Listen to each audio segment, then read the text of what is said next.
अस्सलामुअलैकुम। Programme night addition में हम आपको खुशामदीद कहते हैं। नाजरीन, ईरान और इजराइल के दरमियान शुरू होने वाली जंग शिद्दत इख्तियार कर गई है। जंग के 8वें रोज़ ईरान ने तल अबीब पर हमला करके इजरायली फ़ौज के कमांड एंड इंटेलिजेंस हेडक्वार्टर्स और इंटेलिजेंस को निशाना बनाया है। गाज़ा पर जुल्म करने वाले इजराइल की आज अपनी इमारतें, कई इमारतें खंडर में तब्दील हो चुकी हैं, जबकि इजरायली फ़ौज ने एक हफ्ते के दौरान ईरान के तीसरे अस्पताल को वहशियाना बमबारी का निशाना बनाया है, जिससे 6 एम्बुलेंसें और 1 तिब्बी मरकज़ को नुकसान पहुंचा। इजराइल ने ईरान के हसास जौहरी तनसेबात अराक हैवी वाटर रिएक्टर को भी टारगेट किया है। सिर्फ यही नहीं, इजराइल ने ईरानी सुप्रीम लीडर आयतुल्ला खामनाई को जान से मारने की धमकियां भी देना शुरू कर दी। इनफैक्ट अगर ये कहें कि अब इजराइल ये चाहता है, रिजीम चेंज से बात शुरू की और अब इजराइल ये समझता है कि इस जो ईरान के सुप्रीम लीडर हैं उनकी ज़िंदगी को ख़त्म करके ही जो इसराइल है वो अपने मकासद को हासिल कर सकता है। इजरायली वज़ीर-ए-आज़म नेतन्याहू ने आयतुल्ला खामनाई पर हमले का इशारा देते हुए कहा है कि ईरान में आयतुल्ला खामनाई समेत कोई भी महफूज नहीं है, जिस पर न सिर्फ ईरानी हुकाम और अवाम का सख्त रद्द-ए-अमल सामने आ रहा है, बल्कि लबनान की मुज़ाहमती तंजीम हिज़्बुल्लाह और इराक़ के सबसे बाअसर रहनुमा आयतुल्ला अल हुसैनी अल सिस्तानी ने इजराइल और अमरीका को ख़बरदार किया है कि अगर ईरानी सुप्रीम लीडर को निशाना बनाया गया तो इसके नताइज तबाहकुन होंगे। गुज़श्ता रोज़ अमरीकी सदर ने भी ईरान को धमकी देते हुए कहा था कि ईरानी सुप्रीम लीडर आयतुल्ला खामनाई आसान हदफ हैं, हमें मालूम है कि वो कहाँ छुपे हैं। नाजरीन, इजरायली हमलों में अब तक ईरानी आर्मी चीफ, पासदारान इनकलाब के सरबराह समेत मुख्तलिफ रहनुमा शहीद हो चुके हैं। सवाल यह है कि अगर इजरायली हमलों में अगर सुप्रीम लीडर को निशाना बनाया जाता है, इसके क्या असरात होंगे? इजरायली हमलों के बाद ईरान के मुख्तलिफ शहरों के ज़मीनी हालात कैसे हैं, लोग क्या सोच रहे हैं, इसी पर मैं बात करूंगी। ईरानी सहाफ़ी मुझे ज्वाइन कर रहे हैं, जॉन हुसैन साहब। अस्सलाम वालेकुम, बहुत बहुत शुक्रिया जॉन, आपने वक्त दिया। जॉन, सबसे पहले तो सिचुएशन बताइएगा कि इस वक्त तेहरान की क्या सूरत हाल है। मैं कुछ सोशल मीडिया पर कुछ क्लिप्स देख रही थी इजराइल से। वो लोग कह रहे हैं कि ईरान हमारे हस्पतालों को निशाना बना रहा है, हमारे मासूम बच्चों को टारगेट कर रहा है। तो ज़ाहिर है फिर जहन में वो गाज़ा की सूरत हाल, गाज़ा के बेलखते बच्चे, गाज़ा के अस्पताल, वो सारे सीन आपके, वो ज़ाहिर है सब कुछ रिमाइंड होने लगता है। ईरान ने कौन कौन से टारगेट अपने अचीव किए हैं, ईरान के अपने हालात कैसे हैं? जी अस्सलाम, थैंक्स फॉर हैविंग मी। अच्छा, ईरान के अपने हालात पहले मैं बता दूं, फिर टारगेट्स की मैं बताऊंगा कि टारगेट्स का क्या वो है जो नजरिया है। ईरान के हालात इस वक्त बहुत बेहतर हैं। शुरू के कुछ दिनों में ऑब्वियसली ड्रोन इंटरसेप्शंस की आवाजें आ रही थी, अटैक्स यहाँ पे हो रहे थे ड्रोन्स के थ्रू, और खबर आपके सामने मुझे ज्यादा आउट ऑफ द ऑर्डिनरी बताने की जरूरत थी, बट आज और कल ड्रोन इंटरसेप्शंस नहीं हुई, कहीं एक्सप्लोजन की आवाजें नहीं आई। मैं इस वक्त तेहरान में मौजूद हूँ, तो तेहरान के अंदर तो एटलीस्ट कोई ड्रोन इंटरसेप्शन नहीं हुई। शिराज में, इस्फहान में, दूसरी जगहों पे थोड़ी बहुत ड्रोन इंटरसेप्शंस जो है वो हुई हैं, we can't deny that, but nothing too serious. जहां तक बात आती है की targets in Iran and key targets versus Israel, देखिए यहाँ पे बिल्कुल शुरू के दिनों में जो आम बिल्डिंगें हैं, रेजिडेंशियल बिल्डिंग्स जिनमें मिलिट्री कमांडर्स रहते थे और एकेडमिक्स रहते थे, साइंटिस्ट रहते थे, उनके ऊपर भी हमला किया, पूरी पूरी बिल्डिंग्स बम्बार्ड की। हॉस्पिटल्स भी यहाँ पे ऑब्वियसली शेलिंग की जद में आए। रेड क्रिसेंट सोसाइटी की बिल्डिंग को भी हिट किया, न्यूक्लियर रिएक्टर पे भी हिट किया, ऑयल डिपोज पे भी हिट किया। ईरान एक बहुत बड़ा मुल्क है, यहाँ पे लोग कहते हैं हमें इतना नुकसान नहीं है कंपेयर टू इजराइल। अब इजराइल की पोजीशन ये है, आज बीर शबा में हमला तो हुआ ही, चैनल 12 को इन्होंने टारगेट किया, उनको स्ट्राइक किया। साथ ही साथ इनका जो बेस है हाइफा के अंदर, उनके अंदर जो है वो स्ट्राइक हुई। साथ ही साथ इंटेलिजेंस कॉम्प्लेक्स, कल अमन इंटेलिजेंस कॉम्प्लेक्स पे और आईडीएफ के हेडक्वार्टर्स पे हमला किया। कल तेल अवीव में जो स्टॉक एक्सचेंज है उसको भी इजराइल को हिट किया। एट द सेम टाइम आज माइक्रोसॉफ्ट की बिल्डिंग के ऊपर भी डैमेज हुआ, एंड एटसेट्रा एटसेट्रा। जहां तक हॉस्पिटल्स की बात आती है, वहां तक देखें, बराबर में जो सोराको मेडिकल सेंटर है उसके बराबर में आईडीएफ का एक हेडक्वार्टर्स है, और उसके बिल्कुल दूसरी तरफ जो है वो एक साइबर टेक्नोलॉजी पार्क है जहां पे साइबर वॉरफेयर लड़ा जा रहा था। तो आई वुड से ईरान के हालात इस वक्त इसलिए इतना पुरसुकून और इतना बेहतर है क्योंकि ईरानी अवाम जानती है कि ईरान जो है वो जंग किस तरीके से अभी ऊपर आ रहा है जंग में and they are giving a good fight. तो इसलिए लेकिन जब ईरान पर इजराइल ने हमले किए जिसमें साइंसदान शहीद हुए, मिलिट्री ऑफिसर्स शहीद हुए, मिलिट्री इंस्टॉलेशन को जब निशाना बनाया गया, तो एक सवालात उठे ईरान की इंटेलिजेंस पर कि ईरानी इंटेलिजेंस की नाकामी पर सवालात उठे, दुनिया में ये सवालात उठे कि क्या ईरान की अपनी आवाम ने भी वहाँ पर भी इस तरह के सवालात का सामना करना पड़ा? बिल्कुल ऐसा बिल्कुल है। लोगों ने बोला कि इंटेलिजेंस जो है इंटेलिजेंस फेलियर है, ऑब्वियसली लोगों ने बोली ये बात, पर एट द सेम टाइम लोग ये भी अंडरस्टैंड करते हैं, मुख्तलिफ जो लोगों से मेरी बात हुई है वो ये भी अंडरस्टैंड करते हैं कि देखिए ईरान के ऊपर इस वक्त काफी सालों से 1979 से ईरान के ऊपर कोशिश चल रही है कि किसी तरीके से डिस्टेबलाइज करें और गवर्नमेंट को गिराएं। सैंक्शंस इनके ऊपर लगी हुई हैं। ईरान इराक वॉर 8 साल इनकी चली, वहां पे इन्होंने जो है वो जाने दी अपनी। उसके अलावा 1981 में इनकी पार्लियामेंट के ऊपर अटैक हुआ, बिलियंस ऑफ डॉलर्स खर्च होते हैं इनको डिस्टेबलाइज करने में। तो पीपल ऑल्सो रियलाइज, लोगों को ये रियलाइजेशन भी है साथ ही साथ कि क्योंकि ईरान इतना बड़ा मुल्क है, 7 करोड़ से ज्यादा लोग हैं, क्योंकि इनके ऊपर इतने सारे बिलियंस ऑफ डॉलर्स यूज हो रहे हैं, क्योंकि यहाँ पे और मतलब जाहिर सी बात है इतना सैंक्शंस का दबाव भी कुछ चीजों पे है, आई वोंट से हर चीज के ऊपर है बट कुछ चीजों के ऊपर है, तो इसलिए जाहिर सी बात है यहाँ पे इन्फिल्ट्रेशन है इजराइल की। But at the same time जो रिस्पॉन्स रहा उससे लोगों का जो कॉन्फिडेंस गिरा था, वो कॉन्फिडेंस जो है वो कन्वर्ट होके प्रो गवर्नमेंट और ज्यादा उनका जो है वो उनका रिस्पॉन्स अब प्रो गवर्नमेंट हो गया और ज्यादा। अमेरिका से क्या उम्मीद है? आप अमेरिका के रवैये को कैसा देख रहे हैं? ईरानी जो रहनुमा है वो तो अमेरिका को बराबर का इसमें शराकतदार समझते हैं, लेकिन अमेरिका अभी उस तरीके से जंग में कूदा नहीं है। आप लोगों को कोई उम्मीद है कि प्रेसिडेंट ट्रम्प जो हैं वो बीच में पड़े और मामला जो है वो सुलझाव की तरफ जाना चाहिए? देखिए, बड़ा इंटरेस्टिंग सवाल लोग पूछते हैं, क्यों नहीं पड़ा अमेरिका जंग में? ये सवाल किया जाता है। हाँ। तो सवाल ये है कि अमेरिका जंग में क्यों नहीं पड़ा? डोनाल्ड ट्रम्प साहब कभी कुछ कहते हैं, फिर कहते हैं देखते हैं क्या होता है, फिर कहते हैं मुझे खुद नहीं पता मुझे क्या करना है। तो यहाँ पे जो पूछा जाता है वो पूछा जाता है भाई आपको अगर करना है तो आप आ क्यों नहीं रहे मैदान में सामने? At the same time negotiation पे अगर ईरान की बात करें, देखें एक तरफ जिनीवा में बातें चल रही थी कि वो निगोशिएट करेंगे, क्लियरली उन्होंने क्लियरली मना कर दिया। At the same time negotiations की जब बात भी चल रही है तो ईरान ने अपनी रिटेलिएशन इतनी ज्यादा स्ट्रॉन्ग की हुई है इस वक्त कि साफ नजर आता है कि is not interested in forceful negotiation with any country. तो आई वुड से कि अमेरिका अगर यहाँ पे अटैक करता है, लोगों का मानना ये है यहाँ पे कि अमेरिका ऐसी गलती ऐसी बेवकूफी नहीं करेगा, क्योंकि first of all strait of Hormuz choke हो सकता है, सेकंड ऑफ ऑल जो टारगेट्स हैं military assets, Ain al Asad base है, बहुत सारे दूसरे बेसेस हैं, उनके ऊपर टारगेट हो सकता है। बिल्कुल। थर्ड, जो सपोर्टर्स हैं ईरान के, इतने मैसिव स्केल पे सपोर्टर्स हैं, लोग कह रहे हैं भाई हिजबुल्लाह जो है वो तो डिसआर्म हो गई है, नई पोजीशन काफी डिफरेंट है, मिडिल ईस्ट का एनवायरनमेंट ईरान की तरफ चेंज हुआ है, सऊदी अरब ईरान का अब सपोर्टर हो गया है, यमन हुती जो है वो बड़ी स्ट्रॉन्ग पोजीशन में। एट द सेम टाइम इतने दाइश के साथ जो इन्होंने फाइट की, आईसिस के साथ, इतनी सारी मिलिशियाज इनके पास हैं, तो उनको खैर आने की जरूरत नहीं है। ईरान भी कहता है कि हम we don't need them, but the point is that the ground America, यहाँ के लोग कहते हैं, एकेडमिक्स कहते हैं कि America knows the ground realities. America को पता है कि क्या होगा अगर अमेरिका जंग में आया, तो इसलिए वो जो है वो they will never put boots on ground और हैव एनी डायरेक्ट एंगेजमेंट। और पाकिस्तान से क्या उम्मीद है? पाकिस्तान का रवैया ईरानी जो लीडर्स हैं वो कैसे देख रहे हैं? इस खित्ते के और जो ममालिक है, रशिया है, चाइना है, यूएई है, सऊदी अरब है, इनसे किस तरह के रवैये की उम्मीद है ईरान को? पाकिस्तान का तो देखें आउटलुक बहुत ही अच्छा है ईरानी लोगों के दरमियान और हुकूमत के दरमियान भी। पार्लियामेंट के अंदर आपने वीडियोस देखी, ईरानी जो पार्लियामान है, सपोर्ट की आपने वीडियो देखी होंगी कि पाकिस्तान का सपोर्ट भी उनको अप्रिशिएट किया उन्होंने। एट द सेम टाइम यहाँ पे लोग इस बात को बहुत ज्यादा अप्रिशिएट करते हैं जो पाकिस्तान के अंदर रैलीज हो रही हैं और जो पाकिस्तान के मीडिया इतना पावरफुल जो है वो काम कर रहा है इस चीज के हवाले से।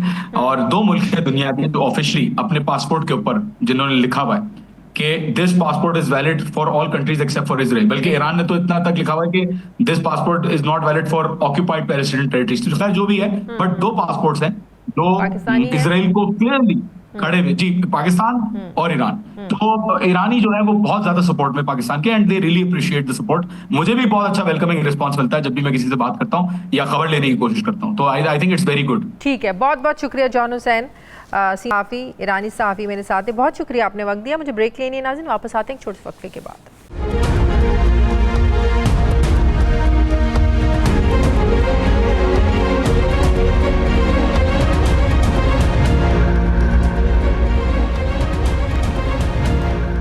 ब्रेक के बाद एक बार फिर से आपको खुशामदीद कहते हैं। नाज़रीन, जौहरी प्रोग्राम से पीछे न हटने पर ईरान और इजराइल के दरमियान शुरू होने वाली जंग आज 8वें रोज़ में दाखिल हो गई है।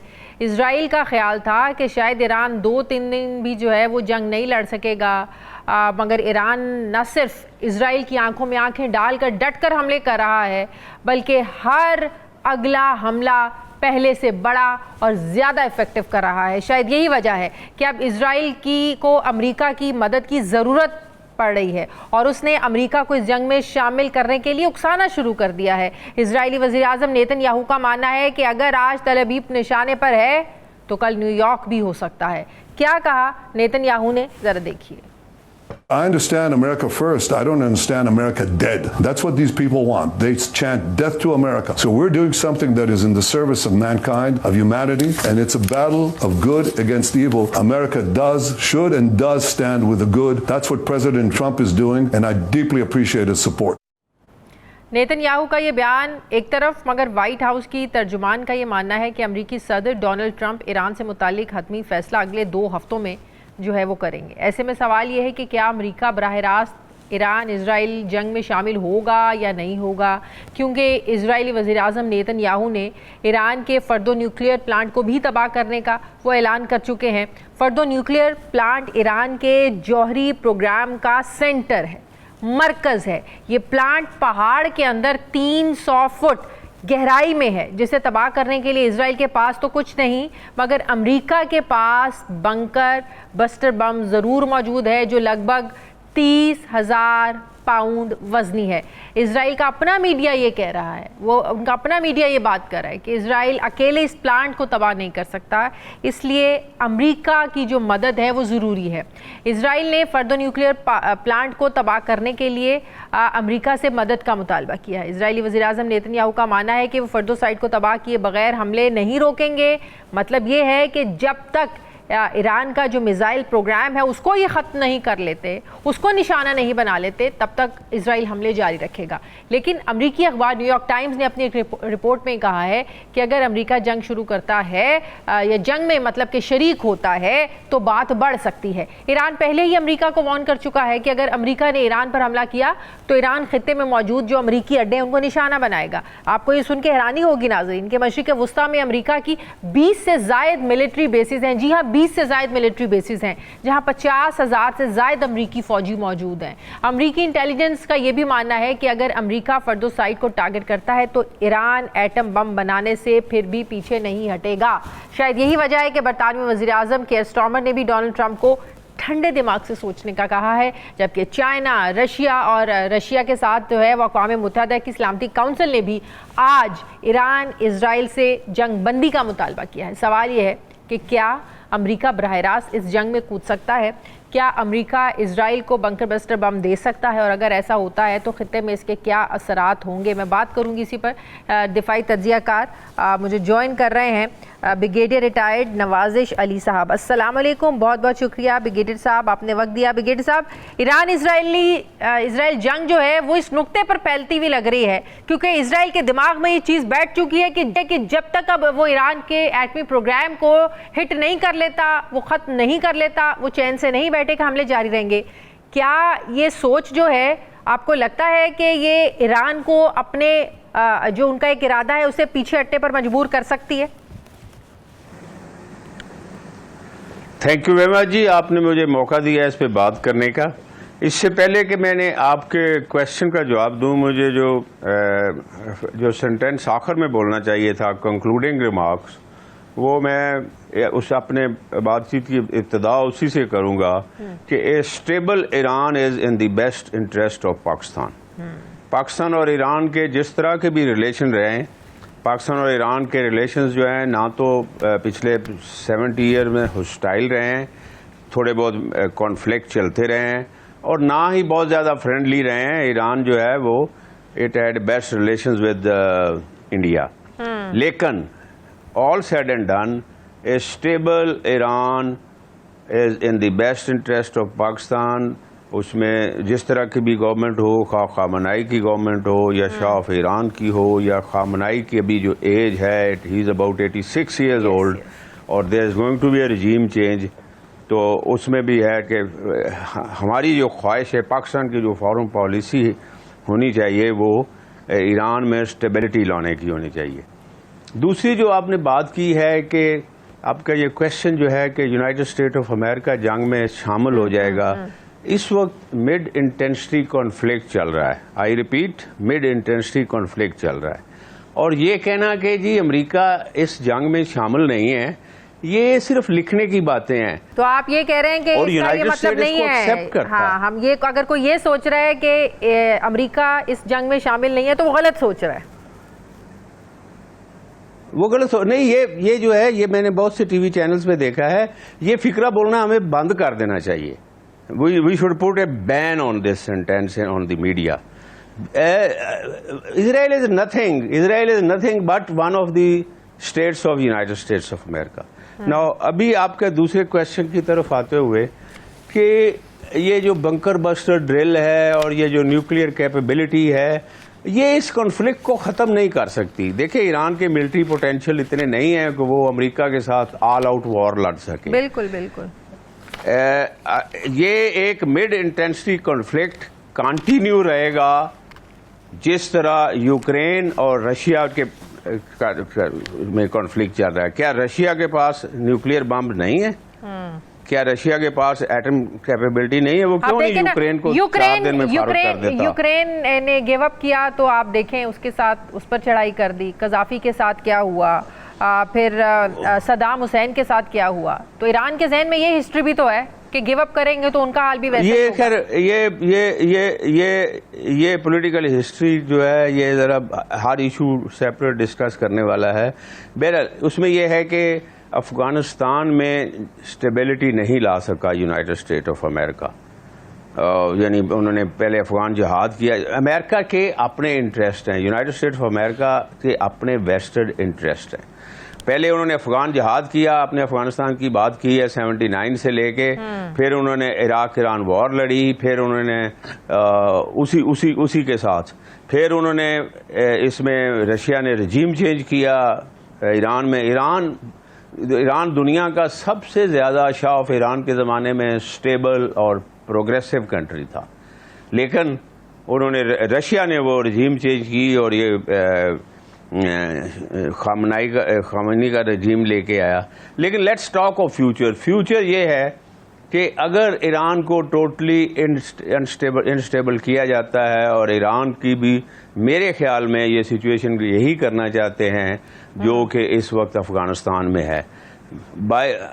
ईरानी जो हैं वो comparatively is a better nation, उसमें जो है नेशनल कोहेजन ज्यादा है। लेकिन अभी आपको इनको टाइम लगेगा कि ईरान का पलड़ा भारी लग रहा है। इजराइल का गुमान था कि हमलों के बाद ईरान की वो करेज नहीं रहेगी, ईरान गिर जाएगा, ईरान तबाह हो जाएगा। लेकिन नहीं, ईरान का पलड़ा भारी नहीं है। ईरान के पास कोई मिलिट्री पोटेंशियल नहीं है।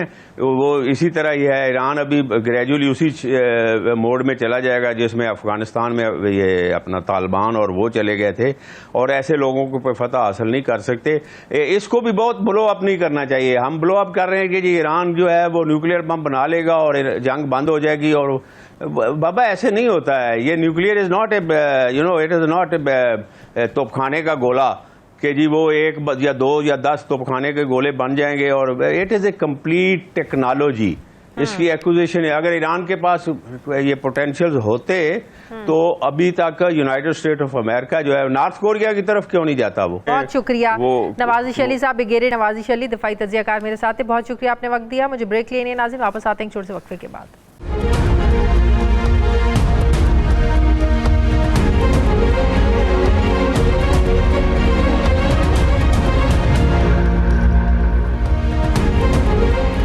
ब्रेक के बाद एक बार फिर से आपको खुशामदीद कहते हैं नाजरीन। पाकिस्तान पीपल्स पार्टी के सीनियर रहनुमा शर्मिला फारूकी साहिबा मेरे साथ मौजूद हैं। उनसे बात करते हैं कि पाकिस्तान तहरीक इंसाफ जो पीपल्स पार्टी को बुला रही है और ये बात कर रही है कि अगर वाकई पाकिस्तान पीपल्स पार्टी बजट मुखालिफ है तो हमारा साथ दे, और इस पर हमें वोट नहीं देना चाहिए क्योंकि आवाम के साथ ज़्यादती हो रही है। और ये भी एक बात हकीकत है कि पाकिस्तान पीपल्स पार्टी इस बजट के ख़िलाफ़ आवाज़ भी उठा रही है। ख़ास तौर पर जो सोलर पैनल पर टैक्स लगा है उस पर वो आवाज़ उठा रही है, टैक्सेस के हवाले से बात कर रहे हैं। तो पाकिस्तान पीपल्स पार्टी क्या इस पर पीटीआई का साथ देगी? दूसरी तरफ बिलावल भुट्टो जरदारी जो हैं वो सिफारती दौरे के बाद पाकिस्तान पहुंच गए हैं। कितना उनका जो दौरा था वो एक कामयाब था? पाकिस्तान पीपल्स पार्टी इसे यकीनन एक कामयाब सिफारतकारी के तौर पर देख रही है, एक सिफारतकारी की जंग, कामयाब जंग के तौर पर इसको देख रही है पाकिस्तान पीपल्स पार्टी। मैं बात करूंगी शर्मिला साहिबा मुझे ज्वाइन करिए। अस्सलाम वालेकुम, बहुत बहुत शुक्रिया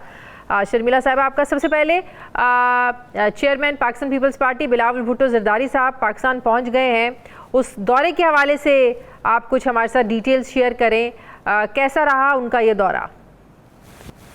जी बहुत शुक्रिया शाजिया। देखिए जी, चेयरमैन बिलावल भुट्टो जरदारी साहब 14 दिन के बैरूनी मुल्क दौरे के बाद कराची पहुंचे हैं और जिस तरीके से उन्होंने पाकिस्तान की नुमाइंदगी की है, पाकिस्तान का मुकदमा लड़ा है, वो अपनी मिसाल आप है। देखिए सबसे अहम चीज़ तो ये है कि पहलगाम ट्रेजेडी के बाद, दहशतगर्दी के वाक़े के बाद फौरी तौर पे बगैर किसी शवाहिद के इंडिया ने पाकिस्तान पे इल्ज़ाम लगाया और आज दिन तक कोई शवाहिद पेश नहीं कर पाए। लेकिन पाकिस्तान ने हमेशा सच का साथ दिया। पाकिस्तान ने बड़े फराख दिली के साथ कहा कि इसके ऊपर आप एक फ्री एंड फेयर इन्वेस्टिगेशन कराएं। इंडिया ने उस बात को भी रद्द कर दिया और इसको बहाना बना के पाकिस्तान के ऊपर अटैक किया। अब पाकिस्तान ने जब जवाब दिया तो वो बड़ा रिस्ट्रेंट था और बड़ा प्रिसाइज था और जिस तरीके से हमने भारत को शिकस्त दी है उसकी भी मिसाल एक दुनिया भर के अंदर आज उस पर बात की जा रही है। और हमारी मुसल्लह अफवाज की जो पजीराई हुई है और जिस तरीके से उन्होंने पाकिस्तान का वकार बुलंद किया है और अपनी सरहदों की हिफाजत की है, मैं समझती हूँ कि दुनिया में इसकी मिसाल कम मिलती है। बिलावल भुट्टो जरदारी साहब जब वजीर आज़म शहबाज शरीफ साहब की दावत के ऊपर दुनिया भर के दौरे में गए और आज जब कामयाब दौरा करके वापस आए हैं, तो देखिए सबसे अहम चीज़ ये है कि पाकिस्तान की डिप्लोमेटिक हिस्ट्री के अंदर एक नए बाब का आगाज हुआ है। और जिस तरीके से चेयरमैन साहब ने एक पुरअमन पाकिस्तान और एक पॉजिटिव पाकिस्तान का इमेज वेस्ट के अंदर उजागर किया है, मैं समझती हूँ हमारे लिए एक बहुत बड़ी अपॉर्चुनिटी थी जिसको बहुत अच्छे तरीके से उन्होंने दुनिया के सामने। और इसका ज़ाहिर है ये भी एज था, वो वजीर खारजा रह चुके हैं, उन्हें बिल्कुल रह चुके हैं। और देखिए हिस्ट्री इज रिपीटिंग इटसेल्फ। जिस तरीके से उनके नाना शहीद जुल्फ़िकार अली भुट्टो साहब ने बहैसियत फॉरेन मिनिस्टर पाकिस्तान का वकार बुलंद किया था, आज वही एक विजन लेके वो आगे चले हैं और एक नए डायरेक्शन में पाकिस्तान को उन्होंने दुनिया भर के सामने रखा है। उनकी जो भी मीटिंग्स हुई हैं यूनाइटेड नेशंस में, यूनाइटेड नेशंस के जनरल सेक्रेटरी से, उससे पाकिस्तान का इमेज इंटरनेशनली बहुत इम्प्रूव हुआ है। सही तकरीबन कोई 68 उन्होंने इम्पोर्टेंट एंगेजमेंट्स की हैं 3 ममालिक के अंदर। और उनकी जो लीडरशिप है और उनकी जो डिप्लोमेटिक कैपेबिलिटीज है, मेरे ख्याल है आज दुनिया उसको सराह रही है। इस दौरे के हवाले से पार्टी जो है वो अवाम को एतमाद में लेगी, बिलावल साहब को प्रेस कॉन्फ्रेंस करेंगे। जी बिल्कुल। देखिए उन्होंने जिस तरीके से कश्मीर की आवाज़ बन के दुनिया भर में उन्होंने कश्मीर के ऊपर जो मजालिम हो रहे हैं, जो ज्यादती हो रही है, उनके जो राइट ऑफ सेल्फ डिटर्मिनेशन है उसको दोबारा उजागर किया है। और जिस तरीके से मोदी सरकार की झूठ और फॉल्स प्रोपेगेंडा को उन्होंने दुनिया के सामने एक्सपोज किया है, उसकी मिसाल आप बनती है। इंशाल्लाह चेयरमैन साहब जो हैं जब मंडे को कौमी असम्बली से खिताब करेंगे तो उसमें वो बिल्कुल अपने इस दौरे के बारे में कौम को एतमाद में भी लेंगे, पार्लियामान को भी एतमाद में लेंगे। तो इंशाल्लाह ताला ये एक बहुत अहम बाब है पाकिस्तान की डिप्लोमेटिक एफर्ट। शर्मिला साहिबा, पाकिस्तान तहरीक इंसाफ ये चाहती है, बल्कि पीपल्स पार्टी को ऑफर की है कि आप हमारे साथ अपनी आवाज़ को शामिल करें, मिलाएं इस बजट के हवाले से।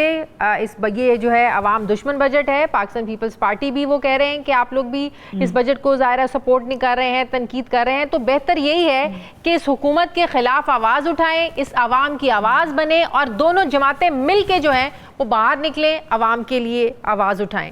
तो ये प्रपोजल आप लोगों को कैसा लगता है तहरीक इंसाफ का?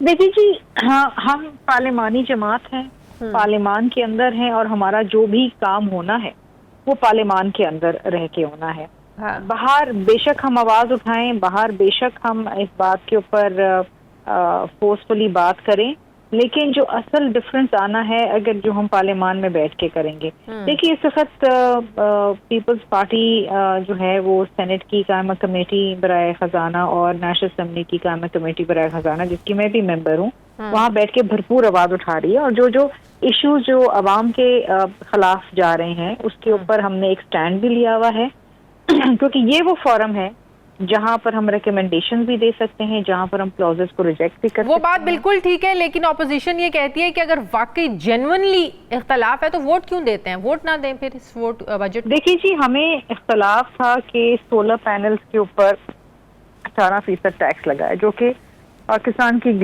क्लीन और ग्रीन एनर्जी के खिलाफ है। बिलावल भुट्टो जरदारी साहब की कोशिशों के बाद उसको 10% किया गया। देखिए जहाँ जहाँ हम एक डिफरेंस क्रिएट कर सकते हैं और हुकूमत को उस राह पर ला सकते हैं जहां पर वो रिलीफ दे आवाम को, वहाँ हमारी कोशिश जारी है।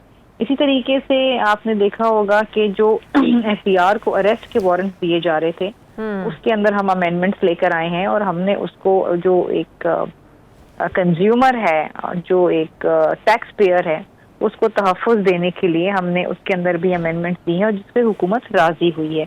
इसी तरीके से देखिए मैं आपको एग्जांपल देती हूँ कि जिस तरीके से M6 मोटरवे नहीं बन रहा था, हैदराबाद सक्खर मोटरवे, जो ये PSDP में नहीं डाल रहे थे, हमने बावर कराया हुकूमत को उसको PSDP के अंदर डालें और वो उसमें शामिल हुआ है। देखिए बहुत सारी चीज़ें ऐसी हैं, जब आप हुकूमत के हम इत्तेहादी होते हैं तो आप अपनी पोजीशन को एक्सर्ट करते हैं और जब सही मकसद के लिए काम कर रहे होते हैं तो फिर उसके अंदर हुकूमत को भी एक तरीके से अपना जो किरदार है वो, मतलब कि आवाज आपने पार्लियामेंट में ही उठानी है। पाकिस्तान तहरीक इंसाफ के राइट फॉरम। इस वक्त देखिए PTI भी हमारे साथ कमेटीज में बैठती है और वहाँ पर वो डिबेट करती है, जो कि अच्छी बात है। वी अप्रिशिएट दैट, ये होना चाहिए। सही। हर चीज का मतलब ये नहीं होता कि आप झगड़ा करें और सड़कों पे निकल आए। पार्लियामान इसलिए होता है कि आप वहाँ पर बहैसियत ऑपोजिशन और इत्तेहादी भी आप हुकूमत के सही कामों को सराहें और जहाँ पर वो गलती कर रहे हैं, जहाँ पर ज्यादती कर रहे हैं, वहाँ पर अब उनको रोकें। सही, ठीक है। बहुत शुक्रिया। पाकिस्तान पीपल्स पार्टी की सीनियर रहनुमा शर्मिला फारूकी साहिबा मेरे साथ ही। बहुत शुक्रिया शर्मिला साहब, आपने वक्त दिया। मुझे ब्रेक लेनी है नाज़रीन, वापस आते हैं वक्फे के बाद।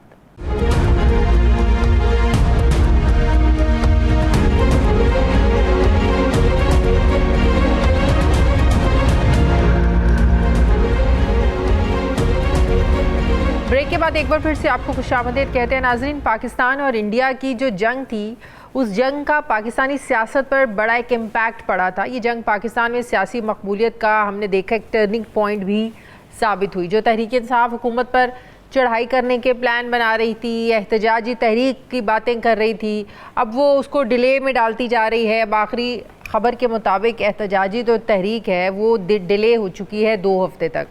बज़ाहिर तो ये ज़ाहिर एक मुनासिब जवाब तो है कि ईरान इजराइल जंग की वजह से हालात एहतजाजी तहरीक के लिए भी साजगार नहीं है, बल्कि ये वक्त एक कौमी इत्तेहाद का है ताकि जो आलमी चैलेंजेस हैं उनसे निपटा जा सके। लेकिन सवाल ये है कि क्या वाकई आलमी हालात की वजह से एहतजाज मुलतवी हुआ, या फिर तहरीक इंसाफ जो है एक बार फिर से दबाव का, कमज़ोरी, अपनी कमज़ोरी तैयारियों की वजह से जो है वो उनको फेस सेविंग का एक मौका मिल गया है। क्या ये तहरीक इंसाफ के लिए फेस सेविंग साबित हुआ है ये जो मोमेंट है? सवाल ये भी है कि क्या माजी में जब मुल्क के अंदरूनी हालात बदतर होते थे तब तहरीक इंसाफ एहतजाज से बाज आती रही है? क्योंकि अडियाला जेल से ईद पर जब इमरान खान का ये पैगाम सामने आया कि पार्टी हुकूमत मुखालिफ जो मुल्क गिर एहतजाजी तहरीक है उस वो करने की तैयारी करे, फिर ईद आती है, गुजर जाती है, कोई हमने देखा है कि कुछ नहीं हुआ, कोई अवामी राब्ता मुहिम नज़र नहीं आई, ना ही वो पार्टी क़यादत में जोश नज़र आया, बल्कि जिस वक्त ये पैगाम बाहर आया उस वक्त तहरीक इंसाफ अपने अंदरूनी जो इख्तलाफात हैं वो घिरी हुई थी उसमें, जो आज तक ख़त्म नहीं हुए हैं। अगरचे अगर ये कहा जाए कि बयानात और एक्स पर ट्वीट्स के अलावा PTI की तैयारियाँ कहीं नज़र नहीं आईं, या टॉक शोज़ के अलावा कहीं इनकी तैयारियाँ हमें नज़र नहीं आई, तो शायद ये कहना भी गलत नहीं होगा। यानी एहतजाजी तहरीक से पहले किसी भी जमात को जो एक मोमेंटम चाहिए होता है, जो एक मोटिवेशन उन्होंने अपने वर्कर्स को देनी होती है, PTI वहाँ तक अभी नहीं फिर से पहुँच सकी है। तो क्या इस वजह से एहतजाजी तहरीक को पोस्टपोन किया गया? दूसरी तरफ सियासी महाज की तरह PTI को अदलिया से भी वो नताइज नहीं मिल रहे हैं जिसकी पार्टी क़यादत उम्मीद लगा कर बैठी थी। ताकतवर हलकों से बैक डोर रिलीफ की बातें भी बातों की हद तक रहीं। अमली तौर पर हकीकत यह है कि इमरान खान अब भी जेल में हैं और उन्हें जेल से बाहर निकालने के लिए फ़िलहाल पार्टी को कोई रास्ता नज़र नहीं आ रहा है। सवाल यह है कि सियासी महाज और कानूनी महाज पर PTI की कोई भी हिकमत अमली जो है वो कामयाब नज़र क्यों नहीं आ रही है? 2 दिन पहले PTI ने पीपल्स पार्टी को ये दावत दी कि अगर वाकई पीपल्स पार्टी बजट के मुखालिफ है तो वह हमारा साथ दे, जिस पर सवाल ये है कि PTI की पीपल्स पार्टी को साथ मिलाने की कोशिश क्या एक वक्ती सियासी हिकमत अमली और ज़ाहिर है पाकिस्तान पीपल्स पार्टी के लिए भी इम्तिहान है कि अगर वाकई आप इस बजट को सपोर्ट नहीं कर रहे हैं और आपके नज़दीक इस बजट में आवाम के लिए कुछ नहीं है, तो क्या वाकई आप PTI के साथ अपनी आवाज़ जो है वो मिलाएंगे? क्योंकि माजी में PTI ना सिर्फ पीपल्स पार्टी के साथ मिलकर हुकूमत बनाने से इनकार कर चुकी है बल्कि उनके साथ मुज़ाकरात के लिए भी रवादार नहीं थी। तो अब अचानक ऐसा क्या हुआ है कि तहरीक इंसाफ को हुकूमत की बैसाखी समझे जाने वाली पीपल्स पार्टी की ज़रूरत पड़ गई है? अज़हर सिद्दीक साहब मुझे ज्वाइन कर रहे हैं, तहरीक इंसाफ के रहनुमा हैं। अस्सलाम वालेकुम, बहुत बहुत शुक्रिया अज़हर सिद्दीक साहब आपका। अज़हर सिद्दीक साहब, बज़ाहिर तो ज़ाहिर है तहरीक इंसाफ के लोग ये कह रहे हैं कि इस वक्त जो ख़ित्ते की सूरत हाल है, इस वक्त जो ईरान और इसराइल के बीच में जो मामलात, जो जंग और कशीदगी जो चल रही है, उसके मद्देनज़र रखते हुए पाकिस्तान तहरीक इंसाफ जो है वो अभी तहरीक को पोस्टपोन आप लोग कर रहे हैं। क्या ये समझा जाए कि ये फेस सेविंग भी मिली है तहरीक इंसाफ के जो अंदरूनी हालात थे, जो तैयारियां थी, जो कहीं भी हमें नज़र नहीं आ रही थी, तो एक फेस सेविंग समझा जाए इसको? बहुत शुक्रिया। देखिए, एक बात तो बड़ी वाज़ेह है कि जब इंडिया के पाकिस्तान से जंग वाले माहौल पैदा हुए तो आपने देखा कि उस वक्त पाकिस्तान तहरीक इंसाफ सोशल मीडिया पूरी कौम के साथ खड़ा था और खुल के लड़ाई लड़ी इस सारे कॉन्टेक्स्ट की वजह से। अब फिर बैनुल-अक़वामी मसला है। ईरान हमारा ना सिर्फ दोस्त है, भाई है, मुसलमान है, और मैंने तो बहुत जब इंडिया का पाकिस्तान पे हमला हुआ था उसी वक्त कह दिया था कि असल निशाना तो यहाँ पर ईरान है। और उस वक्त मेरा अपना नुक्ता नज़र ये भी था कि वो पाकिस्तान की पोजीशन देखना चाहता था कि पाकिस्तान कौन सी टेक्नोलॉजी सामने लेके आता है और कल अगर पाकिस्तान अगर ईरान की तरफ जाए तो उसको कैटर करना था। अब ये सारी बातें हमारे सामने हैं। अब ये बात इसमें बड़ी डेलिब्रेशन हुई है कि बाकायदा मिसाल के तौर पर जैसे आप फरमा रही थी कि शायद हमारी तैयारी नहीं थी। अभी इमरान खान की जमानतों पे आप देखें, चाहे लाहौर हाई कोर्ट हो, चाहे इस्लामाबाद हाई कोर्ट हो, मोबिलाइजेशन नजर आ रही है। गली मोहल्लों के अंदर कॉर्नर मीटिंग्स चल रही हैं, गुफ्तगू शनीद हमारी आपस में चल रही है कि किस तरह से अगर तहरीक की तरफ लेकर चलना है तो इंशाल्लाह ग्राउंड के अंदर मौजूद होंगे। और एक बात मैं आपके सामने मैं तो बहुत पहले कह चुका हूँ, मैं तो 3 महीने पहले कह चुका हूँ, सियासी मैदान गर्म होना है अगस्त के अंदर। यानी कैसे अभी बजट आएगा, बजट से चीजें मैं बताने लगा हूँ आपके सामने। पहली तो बात है, बजट आया है, अभी बजट आपके सामने आ रहा है। किसान तंग, मजदूर तंग, डॉक्टर्स तंग, यानी और हम वोकला भी अगर देखा जाए तकरीबन हर तबका जो है इस बजट का मुतासर है। ये खुदकुश हमला है। और आने वाले दिनों में आप क्योंकि तनख्वाह जो है अपने MNA MPA या स्पीकर या चेयरमैन सेनेट की तो 600 गुना बढ़ा ली है। आम आदमी को आप 10% भी रिलीफ नहीं दे सके हैं। और इन्फ्लेशन को अगर हिसाब रखें, पूरी दुनिया में अगर हालात और वाकया देखें तो ये सारे लोग सड़कों पे निकलने वाले हैं। जैसे में रख लीजिएगा, आपको किसान नजर आएगा और पाकिस्तान तहरीक इंसाफ भी ऐसी होती है। लग ऐसे रहा है कि तहरीक इंसाफ इस सिचुएशन का फायदा उठाना चाहती है। अगर तहरीक इंसाफ को इतना ही अवाम का ख्याल है तो तहरीक इंसाफ के जो MNAs थे वो क्यों नहीं दरख्वास्त लेकर गए कि हमें नहीं चाहिए, मुल्क की इस वक्त हालात नहीं है, हम नहीं चाहते अपनी तनख्वाहों में इजाफा? तो तहरीक इंसाफ की जुर्रत करती? अच्छा देखिए, एक बात मैं आपके सामने बता दूं, ये बात तो अलामती बात है ना, ये तो अलामती बात है। मैं मिसाल के तौर पर यानी उस तनख्वाह से कितना फर्क पड़ना है, मैंने इस बातों की तरफ नहीं जाना कि हमारी जितनी सीटें हैं हमारी उस तनख्वाह ना लेने से कितना फर्क पड़ना है, वो अलग है। चलिए अलामती फर्क डालें तो एक जेस्चर तो दें। बिल्कुल डलेगा, बिल्कुल डलेगा। इस पर डेलिब्रेशन चल रही है और इस पे आने वाले दिनों में आप इसके रिजल्ट भी देखेंगे। ऐसे नहीं बैठा जाएगा। अगर इतना होता तो ये अगर हमने अपने तय तनख्वाहें बढ़ानी होती तो खैबर पख्तूनख्वा असेंबली की तनख्वाहें बढ़ाते। वहां तो कोई तनख्वाहें नहीं बढ़ाई, वहां तो कोई ऐसा एलिमेंट आपको नजर नहीं आया। तो तहरीक इंसाफ बड़ी हुई तनख्वाहें नहीं लेगी, तहरीक इंसाफ के जो MNAs हैं वो तनख्वाहें नहीं लेंगे बड़ी हुई। देखिए इसमें डेलिब्रेशन चल रही है और इसमें यकीनन आपको एक पॉजिटिव रिजल्ट सामने आएगा, ये ज़हन में रखिएगा। और वो पार्टी जो भी फैसला करेगी उसमें सबको अमल दरामद करना होगा। लेकिन ये लेकिन एक वजह आपके सामने रख देना, या तो पंजाब असेंबली में बढ़ाई है, खैबर पख्तूनख्वा जहां हमारी अपनी हुकूमत है वहां गैस एलिमेंट लेकर आए, हम बिल्कुल लेकर नहीं आए हैं। और आने वाले दिनों में आप ये देखिएगा इंशाल्लाह हमारी तो अवाम के साथ खड़े होना है। लड़ाई अवाम की है। बिजली के हालात आपने देख लिए, गैस, पेट्रोल। पाकिस्तान पीपल्स पार्टी को आप लोग अपने साथ जो है वो मिलाना चाहते हैं। पाकिस्तान पीपल्स पार्टी जब ये दावत दे रही थी कि आए मिलकर हम हुकूमत बना लें, उस वक्त अब तैयार नहीं थे, उनके साथ बातचीत करने के लिए तैयार नहीं है। तो आपको लगता है कि इतना आसान है पाकिस्तान पीपल्स पार्टी अपने आईनी ओहदे सारे छोड़ेगी और आप लोगों के साथ मिल जाएंगी? आपको लगता है कि पाकिस्तान पीपल्स पार्टी जो आवाज़ उठा रही है, बजट के खिलाफ ये तनकीद कर रही है, वो वाकई वो जेन्युइन है, वो सिर्फ सियासत नहीं है? आप लोगों के तो जो MNAs हैं वो टॉक शोज में आके कहते हैं कि पाकिस्तान पीपल्स पार्टी सिर्फ एक सियासत कर रही है।